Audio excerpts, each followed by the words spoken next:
Hi, dance friends. I'm Margaret Fuhrer, editor and producer of the Dance Edit newsletter and podcast. This time, we have one of ballet's most brilliant performers with us. Jeanette Delgado was a principal dancer with Miami City Ballet for more than a decade. She gave just electrifying performances in the company's repertory of Balanchine ballets and other staples of the neoclassical canon. Since leaving the company in 2019, Delgado has begun exploring many different parts of the dance world. She appeared in Steven Spielberg's West Side Story film. She's danced in some high-profile commercials. She's also moved to the other side of the rehearsal studio, setting ballets and working with the young dancers of American Ballet Theater's studio company. In her new freelance life, as you'll hear, Delgado has prioritized staying open to all kinds of opportunities, not setting a specific track for herself necessarily, but rather following her heart and her gut. And recently, her path has led her back to the stage. This month, she's performing alongside a bevy of other beautiful dancers in Twyla Tharp's program at New York City Center. She'll be dancing two stone-cold Tharpian classics, In the Upper Room and 9 Sinatra songs, both of which she also performed at Miami City Ballet. So Delgado is both discovering entirely new worlds and rediscovering familiar worlds, but everything she's doing emphasizes that process of discovery. Here she is.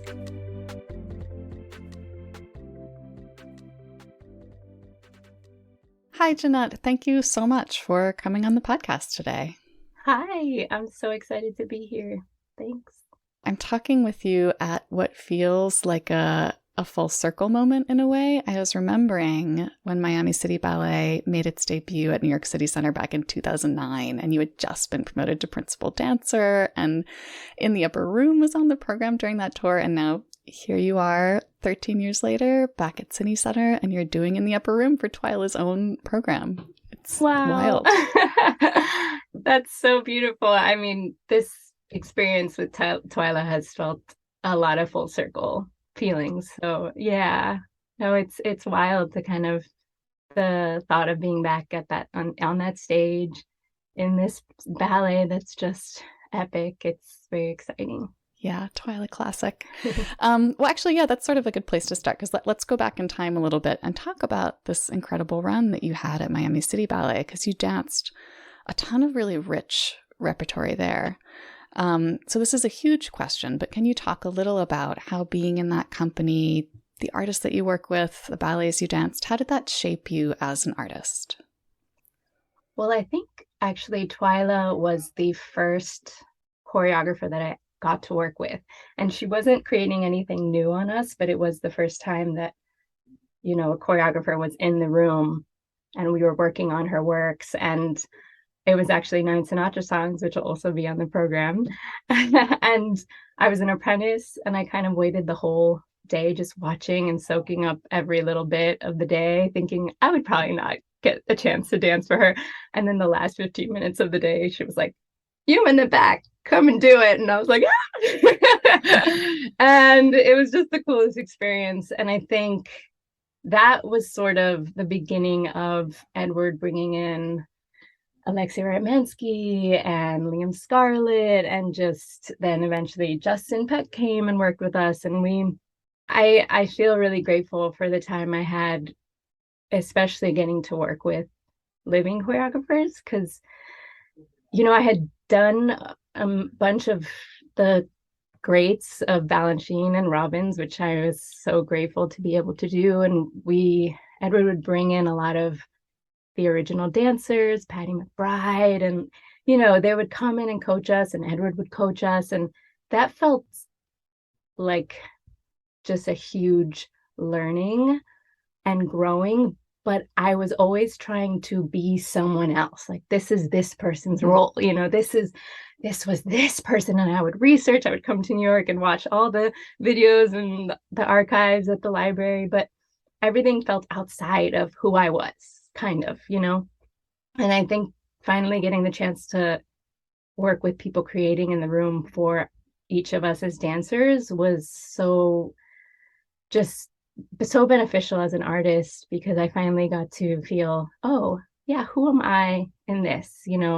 Who is this a choreographer allowing to be born and to be seen. And then going back to some of those classics was even more fulfilling and refreshing, because then I could sort of be me in them for the first time. And so, yeah, those years in Miami, especially with Edward Villella, was just, he was the kind of director that he was fully present with you in the room, and he kind of asked you to be so present and so dynamic with each movement and the music. And so I think I became the dancer I am because of him, and that group of dancers that he would always say we're humans first. And so who are you and what are we saying and what are we sharing with an audience? And I think those years were special, and all the dancers that I got to learn from and work with as well. Miami was a company, I think, of passionate movers.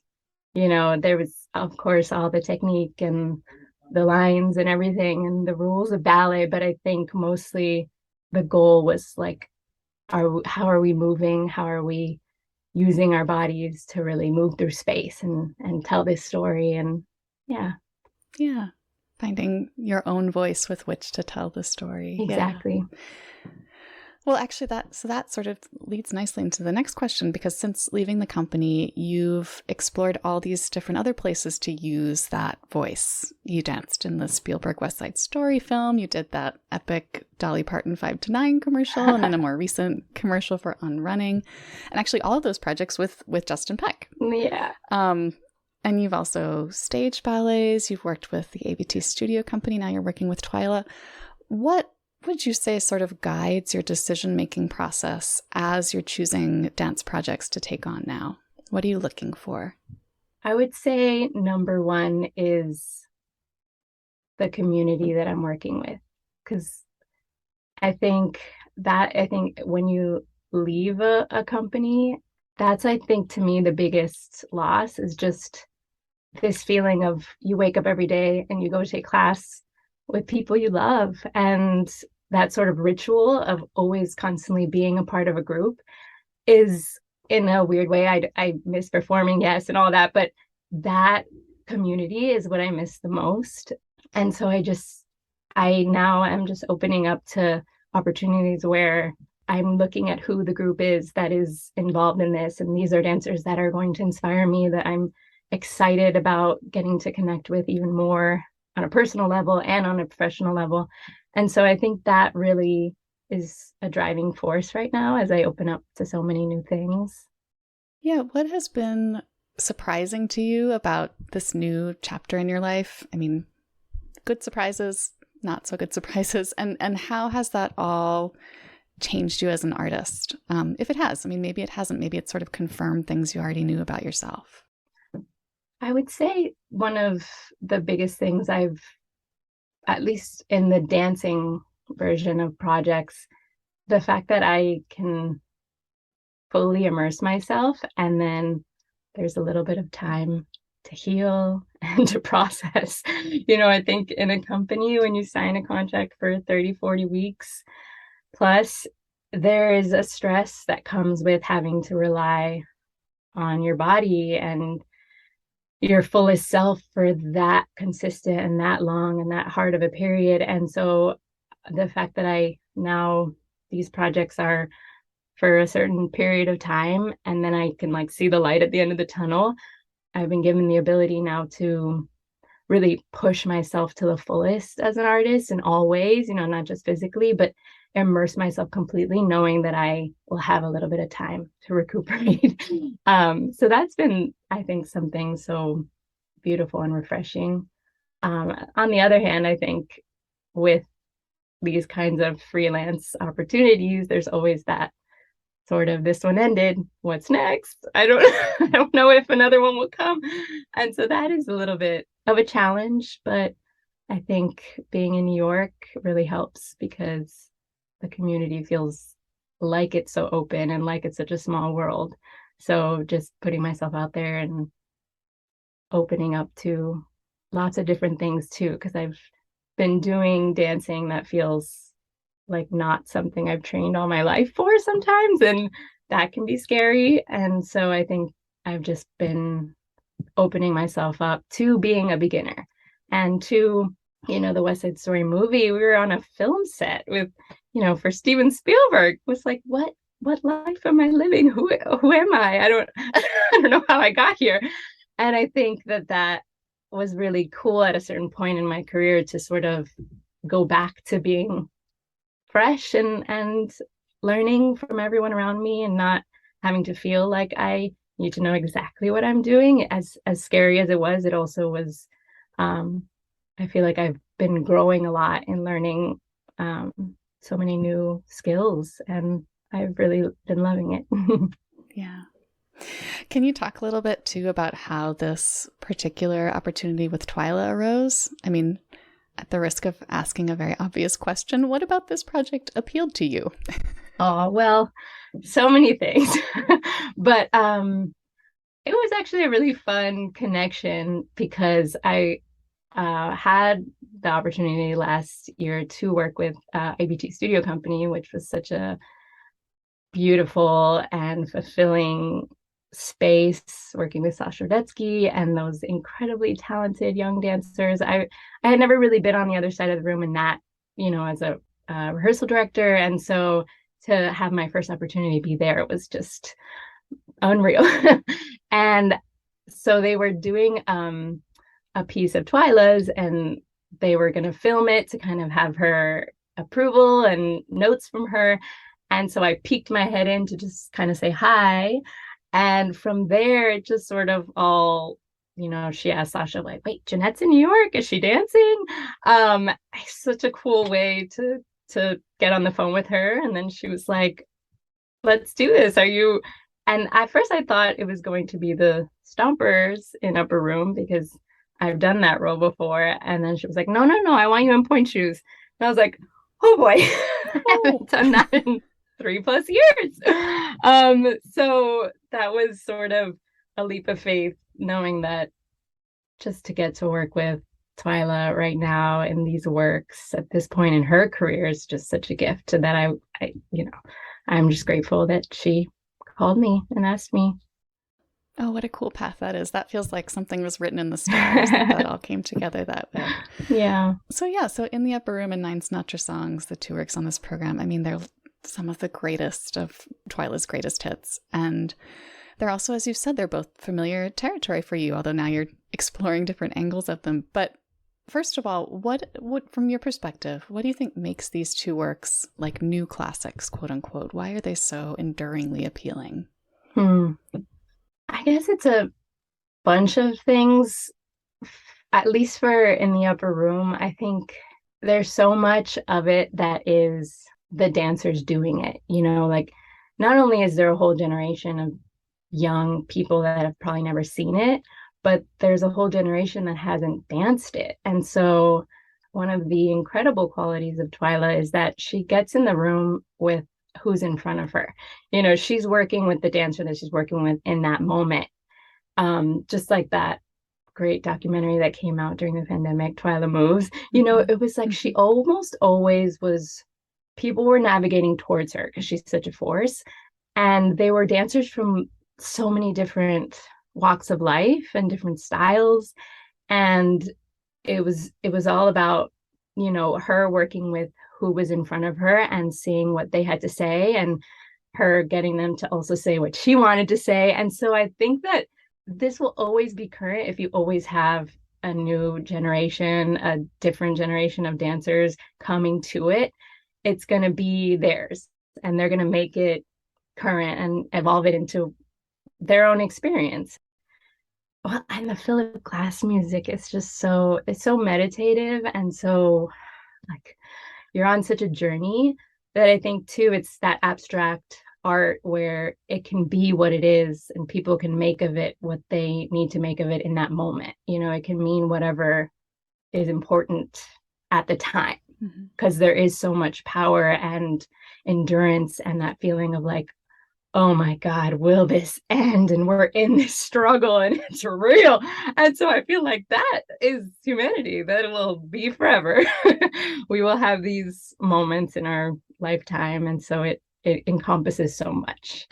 That's Upper Room. But Night Sinatra songs, I mean, Sinatra, right? That music is kind of classic. And then I guess all the different relationships that you get to experience through the songs. I know for the pas de deux that I'm doing with That's Life, there's been kind of controversy with it that I had not even known Yeah. about, that I'm learning about.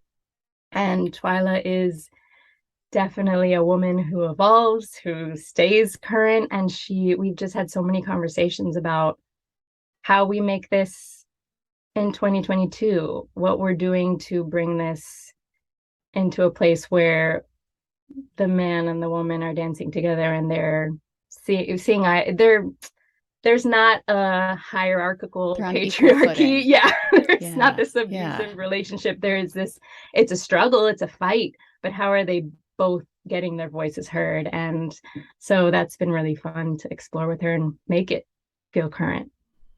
Oh, that's fascinating. Yeah, because there has been a lot of talk about that sort of feels connected to other conversations that are happening elsewhere in the dance world and beyond the dance world.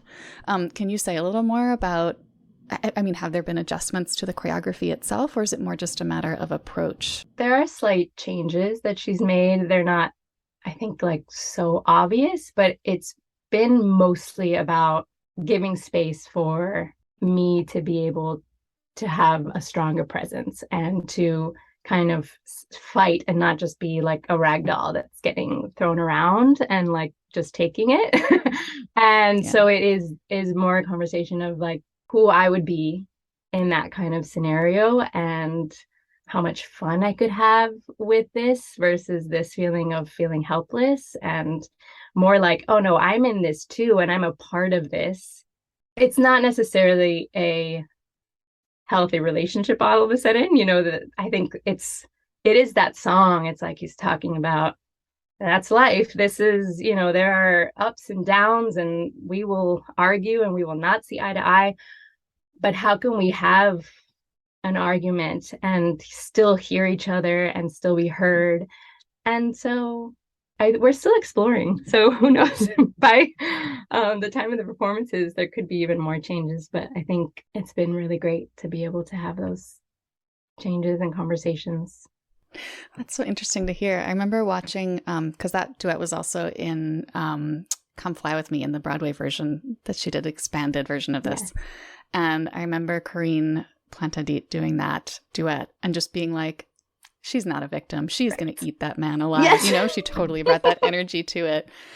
Oh, And yeah. now it's, interesting to think about the conversations that happened before. Yeah, Twyla giving that dancer to herself and then also thinking about the context in which the dance was being performed. For sure. I remember that too. Oh, she was woo, so much fire. That's definitely inspiration for me. Yeah. Well, so, and actually, Corinne is like a Twyla lifer, and there seem to be a lot of Twyla lifers. Like she inspires this deep loyalty in the artists that she works with. Can you talk a little, you've already talked some, but can you talk a little more about what it's been like working in the studio with her? Where does that loyalty come from? I think that because I remember the first time I really, really worked with her, what struck me the most was this sort of underlying, she's not really saying it, but you have this energy and this sense that she's going to get the most out of you, more than you even think is possible. And she trusts that you know how to go as far as you need to go. And so I think that is shocking to a dancer, to an artist. There's this feeling of like trust in, okay, maybe I can go further, and somehow this person believes in me, so I have to take that leap of faith and believe in myself. And I see it happening. I'm dancing alongside actually this incredibly talented dancer that just graduated from Juilliard. She's the bomb squad dancer, her and I together. And it's so beautiful because she looks looking around the room and she's like, you've all been in companies. Like, what am I doing here kind of vibe? And I'm like, Twyla trusts that you have a reason to be here. And you just ride that and soak it in and work as hard as you can. And I've already seen her in this span of time just like grow exponentially. And it really is that thing where, especially as a young artist, if you feel that, that's huge, right? That like support and belief in you when you don't even believe it yourself is just some kind of force that she inhabits. That, and I think because she loves dancers and she loves dance so much that it's like she can't help but want to bring out the best in you and her works and what she's saying. And so I think that of course will develop this sense of like, if she's doing something, I want to be there. If she invites me, I want to feel that again and again. I know. It is pretty cool at this point. Twyla can come into New York and just sort of cherry pick. I'm going to take these two from City Ballet and these from ABT and these from Graham, and Jeanette's in town. Great. Yeah. Let's bring her in. But you know, so, and you mentioned this before too, is there's a lot of diversity among the dancers that, in terms of style and the dancers that she's working with. And at the same time, it feels like when you all get on stage together, there is great unity among the cast. Can you talk a little about what you think unites the dancers in this particular cast, actually, especially? Like, what are the qualities that you share that help you all hang together as a group? I feel like the strongest thing I feel in the room is that everyone, maybe this sounds silly, but it's just, everyone's really choosing to be there and wants to be there. So there's like a hunger. I think so many people are in different stages of their careers, but there does seem to be this sense that everyone's at a point where they're also searching for just this sense of passion and creativity for what we do, you know? And so I think that alone has everyone's in the room 100%, just like Twyla comes up to speak and everyone's just into the center of the room, like, what does she have to say?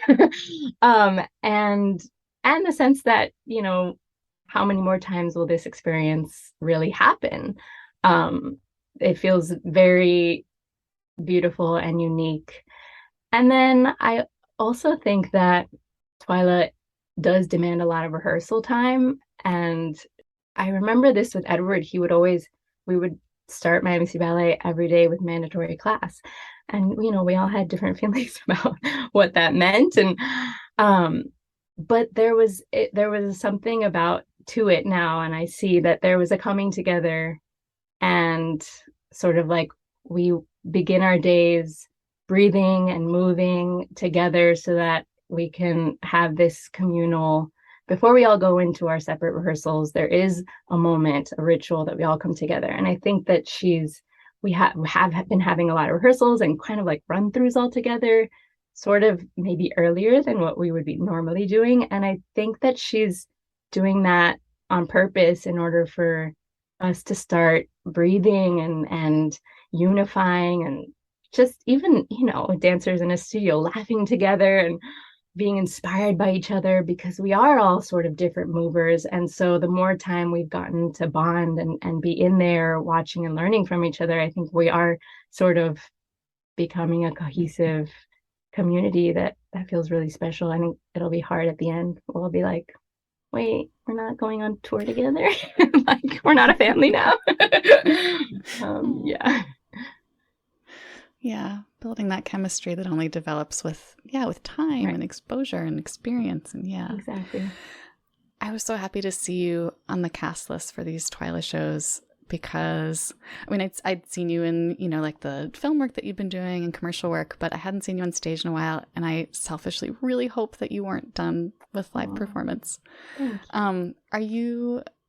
Is that still part of your plan going forward too? Would you like to continue to pursue those sorts of stage opportunities?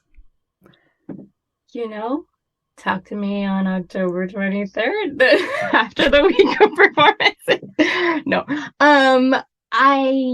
It's really been since I left Miami 3 years ago. 2019 of March.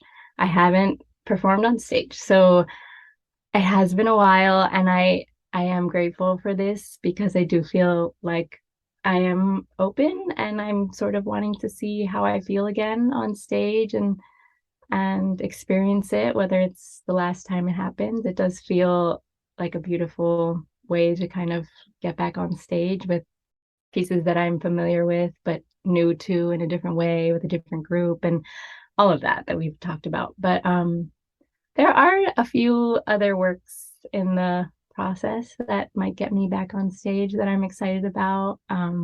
We'll see. Yeah. I I mean there is something really special about film and dance on film that I think is incredible to explore, and I'm grateful I've had those opportunities. But I do miss the feeling of like get out there, give it your all, that one shot, and then you're done. There's nothing like that adrenaline rush, right? The nerves and the feeling of an energy from an audience and all of that, I think will be really exciting to feel again. So we'll see. So, what other things in dance or beyond dance are you still eager to explore? What kind of, I mean, bucket list is a silly thing to say to someone you're as young as you are, but what other things do you have yet to check off your list? Well, I do want to start a family probably at some point, and so that's been sort of getting that feeling's getting stronger and stronger, and it's exciting to me because I didn't know when I would start feeling that. I feel like so much of career as a dancer is like, that this one track focus, and it's like such an all-encompassing career that it feels like you almost don't have space, or I felt like I didn't have space to even feel that. And so having this time to reflect and heal and taking the time away from dance has given me this balance that I'm excited that I'm feeling, like wanting to also have some normalcy in my life. And then I loved working with the young dancers at ABT Studio Company, and I've staged some works before, and that really feels just like so beautiful because I feel like I've gotten to work with so many incredible artists in my career. And so the fact that I could give back and continue sharing and also do it in new ways is really exciting to me. And I guess I also, this feels like, I'll say it, but it's so like, that's not going to happen. But I did, right after West Side Story, I started taking acting lessons because it was like a passion that I had as a kid, really young, but then all of a sudden, got super focused on ballet. And so everything else stopped. But I sort of did it as like, just go back to what you had fun doing when you were a child kind of feeling, and then since then I've just been and moved to New York and found another acting group and just been loving exploring that world. And it's an impossible, crazy world to try to get into. So for now, it just feels like another access to who I am and expressing myself with my voice and in different ways that also feel like it's anytime I've gotten to do projects in dance, it feels like it feels I come to it differently because I've been accessing this other side of myself. So even if it's just for that and for the fun of it, that feels like I want to keep exploring that a little more.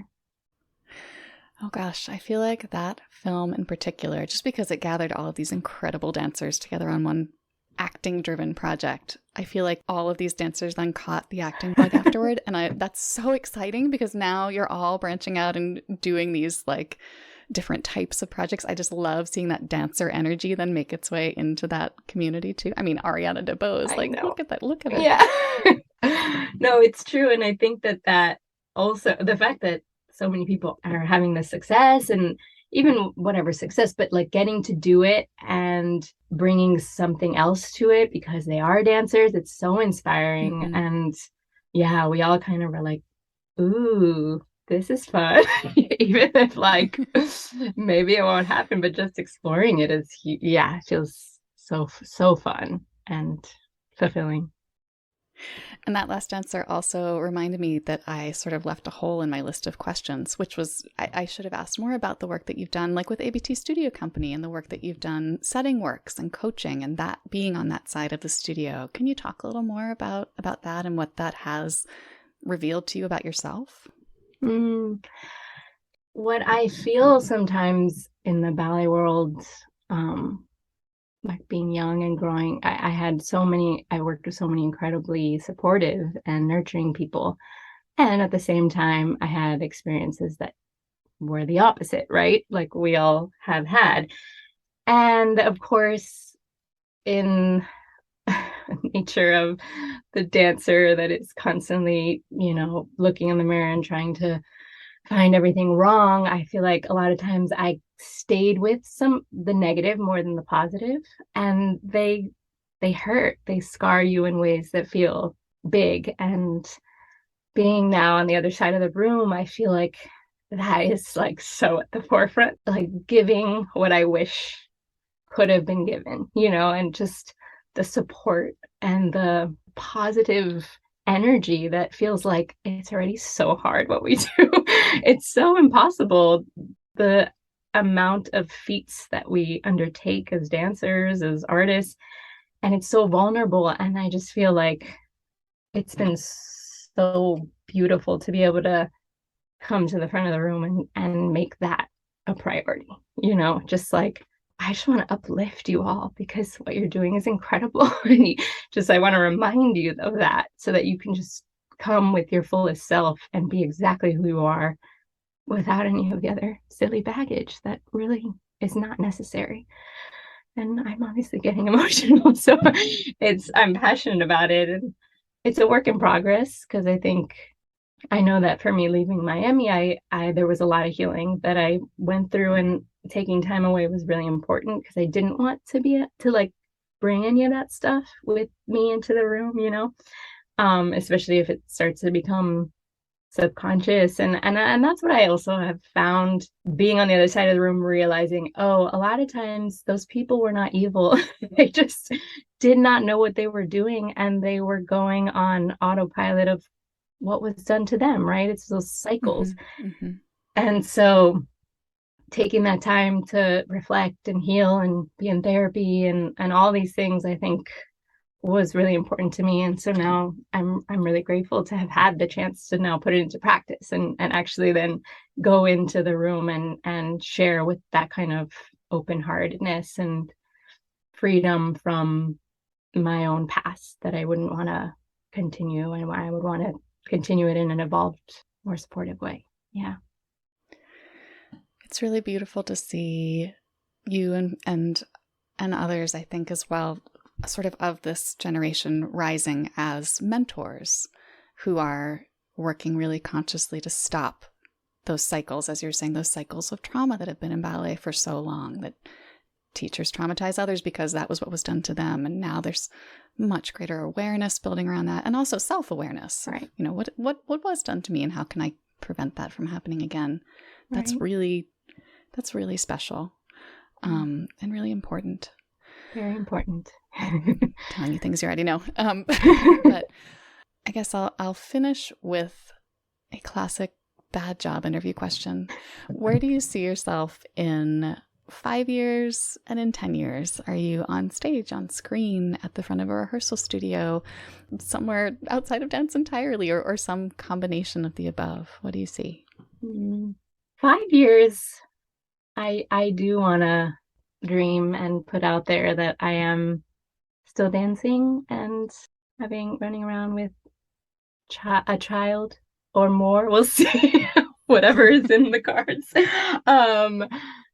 Yeah, and still exploring myself as an artist in whatever ways that, I think I was really fortunate growing up in Miami. My career just sort of unfolded because it was my home and I was in the school, and then dancing with the company, and then I was able to just move swiftly into the company without dealing with auditions and all that stress. It was so grateful. And I think it also allowed me to have this freedom to flow with what comes.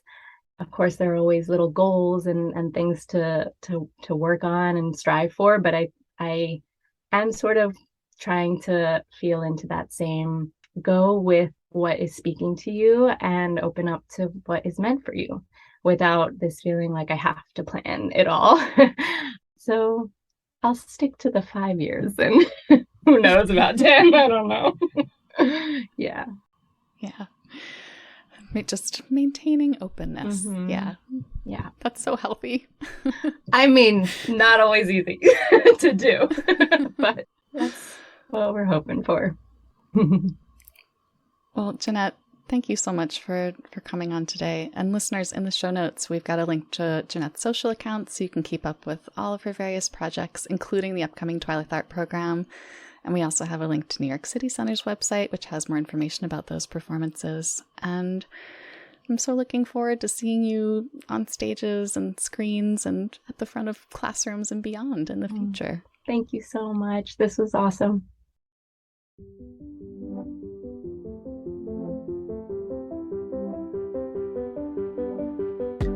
Thank you again to Jeanette. We have all those links as promised in the show notes. If you are in or around New York City, that Twyla program is a must-see. Thanks to all of you for listening. Keep learning, keep advocating, and keep dancing.